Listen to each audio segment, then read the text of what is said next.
High বন্ধুরা, আজকে ভোলা মাছের ঝোল রান্না করছি। ভোলা মাছ সর্ষে বাটা দিয়ে আমি খুব ভালোবাসি, কাটা নেই আর খেতে খুব ভাল লাগে, দেখতে কি সুন্দর। আর দেখুন বড় বড় মাছ পেয়েছি, তাও বড়টাকে দু টুকরো করেছি আর ছোটোটাকে করিনি, একটা মাছ করিনি।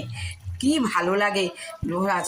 আর সর্ষে এই কালো জিরে ফোড়ন দিয়েছি, আলুটা ভেজে নিয়েছি, একটু টমেটো দিয়েছি, তারপরে মাছ তো ভেজে আগেই রেখে দিয়েছি।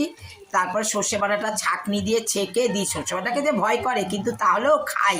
আর কী করবো, লোভ তো ছাড়তে পারি না, বলুন লোভ ছাড়তে পারি?